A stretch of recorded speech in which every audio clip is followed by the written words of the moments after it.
right, Scott. So we're going to kind of wrap this up with the money question. Okay. Is this really affordable for Yeah. independent leasing companies? And how big do you got to be? And I don't know. I don't know where you can go with this. So Yeah. turning it over Yeah. to you. Money question. Okay. Well, we've talked, Bob, about the amount of data, the dark data, and the data marts, right? And so the first thing is you can't use machine learning and AI tools without having your data in a structured place like a data mart. And as we said, data marts are purpose built often. And what purpose built means is they have the information in the right structure with the right relationships for your purpose, which in this case is equipment finance.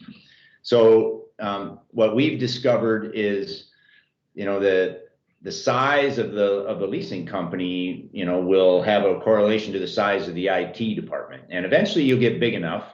For us, it's pretty far north. It's in the half billion, assets under management range before you have IT departments that will have been given the resources to build data structures of this type. So the first answer is, okay, if I'm not that big, I don't have my own IT department, how do I do this? Well, the good news is that cloud technology has reduced the cost dramatically. The tools have become easier. The storage is almost free. You don't have to. You're not worrying about RAM disks or hard disks. You got cloud storage is effectively free. So you're building systems that have subscription rates that are below what you're paying for all your other operational software products, right? I mean, you think about that. They all have to be compatible, and they have to have an operational return at that level. And that's actually where it gets to be pretty easy, because if you can avoid one bad deal in a year, sometimes you can pay for an entire software stack in this space. So, is it affordable? You have the data. It may not be all in the one place, but if you have the data in CSV files, Azure Data Factory will ingest it. I mean, one of the things we found very happy to find is that the cloud tools, whether you use Azure or AWS, those tools are built to ingest massive amounts of data in the consumer space, which makes it very tractable and affordable in the equipment finance space. And so we have the ability to ingest data from all systems. The first customer we pulled data from their general ledger, which was QuickBooks. We pulled it from two previous portfolio management systems that were stored in Excel. We pulled it from their existing service stack. We pulled data probably from 5 or 6 different streams into their data warehouse. And we designed, we have, Tamarack has 20 years of people that's what they do is equipment finance. They helped us define our schema so that we're ready to answer questions. And the questions we answer are the operational questions and the prediction questions. So we have a business intelligence framework built on the schema that allows you to watch what's happening. And then the same schema drives machine learning and AI tools that are needed to improve the business. All right. So let me point blank hit you between the eyes. If I am a leasing company with, let's just say, 50 million under management, can I afford this? Yes. If you're 50 million under management, you're probably either doing everything with spreadsheets or TurboLease, or an application like TurboLease, and your systems are going to be less complex.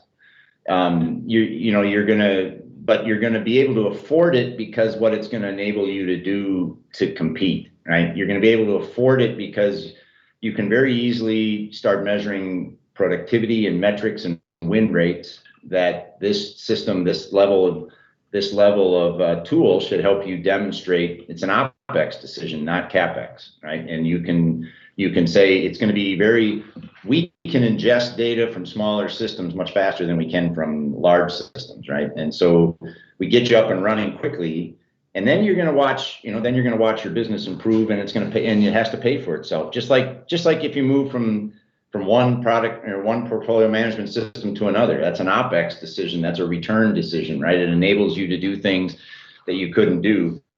This is using that data to do deals faster, do deals better, to target the right customers, because which customers you make the most money from. I mean, it's going to be basically, it's an ROI decision that's the same as all your other software ROI decisions.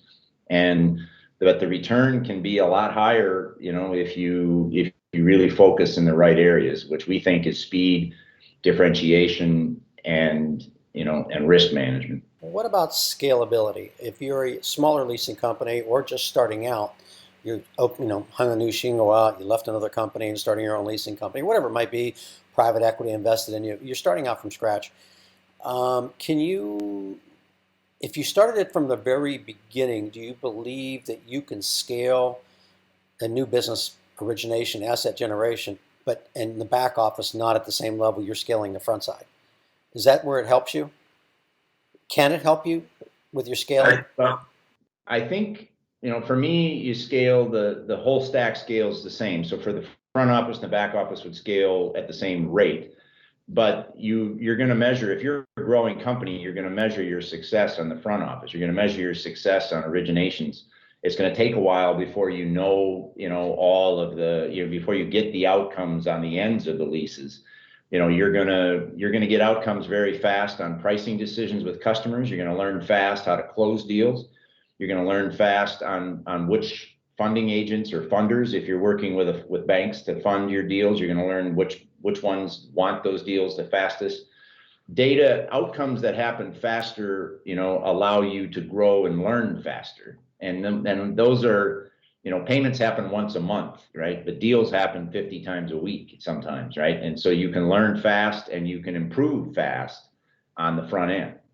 And then you're going to want to take advantage of, all of our systems and customers use, they use, standard credit data systems like PayNet, like FICO, Experian, all those are all part of it. You're not just going with white paper here. You're leveraging all the technology that's available in the cloud already, right? All of that comes in. I mean, that's kind of part of it is if you're in a cloud architecture, you got APIs, you pull data from everywhere that you believe is important. And what's wonderful, Bob, is when you use these machine learning tools, they tell you what's most important. They actually tell you this is the most important factor out of these 35 factors that you loaded into me.